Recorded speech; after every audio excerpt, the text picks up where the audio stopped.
What's going on, my fellow friends? In today's video, I'm going to show you how to turn a terrible lighting setup like this into this or this, making it look more professional.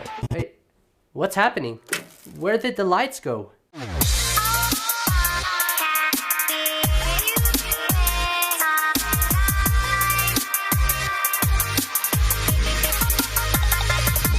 For those that are new to my channel, my name is Bennett and I live in Switzerland doing my thing. If you're interested in making good video, well, this is the right place to be. Lighting is one of the most important skills to learn if you want to take your video quality to the next level. Back in California, I met this super cool guy named Rado that also has a YouTube channel called Dirt and Iron, talking all about dirt bikes. Now, he asked me if I could help out with his YouTube studio setup. Well, I said yes, and we went over to his garage to create this new lighting setup. This is how it looked before and after. Big difference, right?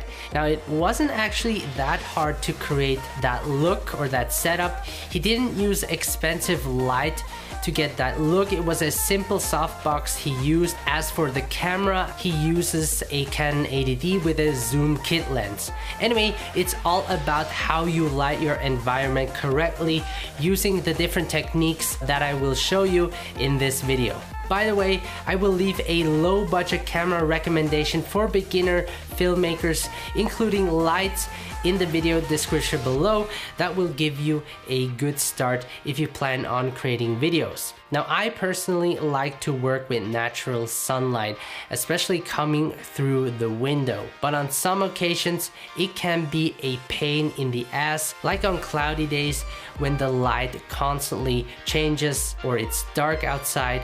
I prefer to use studio lights because I have more control over the environment and can get the look I want. Now, let me first show you how I would light myself using natural light. Now, when shooting during daytime, I use the window as my key light. Because of the light coming through the window, it diffuses the light a little bit, making it softer. Depending on the time of day, the light might be too harsh coming through the window, so you want to make sure to use a diffuser that softens the light. Now, it could also be that the intensity of the light is too low, so what I would do is use an artificial daylight source to increase the intensity. I like having contrast to give more shape and depth to my face.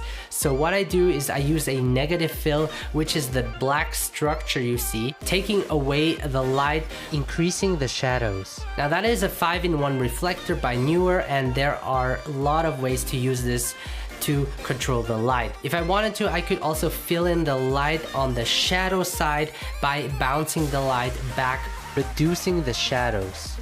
Natural light looks just really nice and it's free to use. So look around in your apartment and find a light source you can work with. Now, if you don't have the option to light your studio base with natural light, that is fine. You can definitely use studio lights, but whenever I can, I try to use natural light because it looks beautiful. Now, if you can afford artificial light, then I highly recommend you get some. I normally use the Aputure 120D with the light dome. A cheaper option would be the Neewer LED 480 bicolor light that I would recommend, that runs on cable but can also be powered by Sony NP batteries. Bicolor light means that you can set the temperature of the light, either day or tungsten light. Now, the good thing about this LED light is that it won't get hot and you can control the intensity of the light. Now, what's not so good about it is the output level, since it's bicolor and uses half of the light bulbs.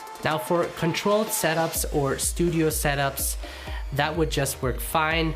I also bought a diffuser for it to additionally soften the light. Now, let me show you my setup using studio lights instead of natural lights.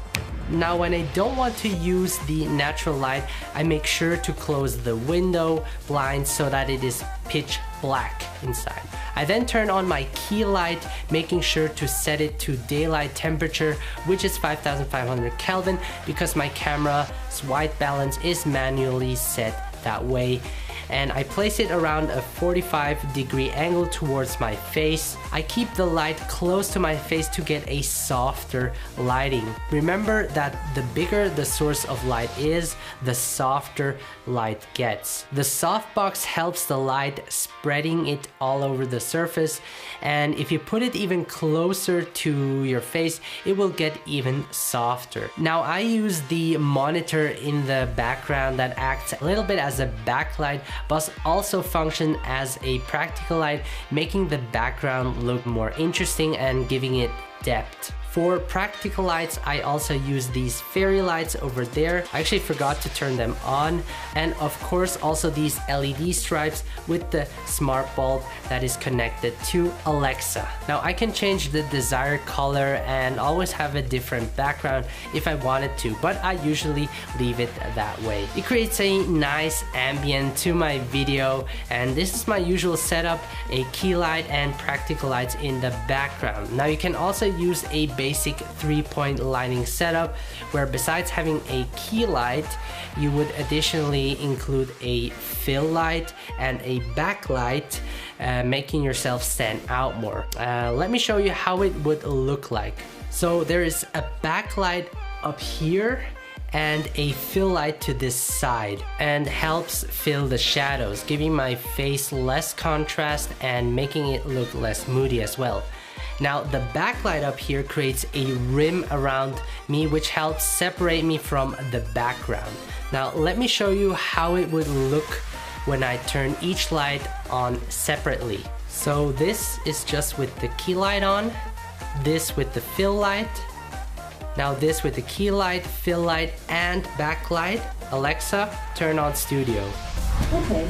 With the practical lights in the back. It's important to know that you don't have to use the 3-point lighting techniques.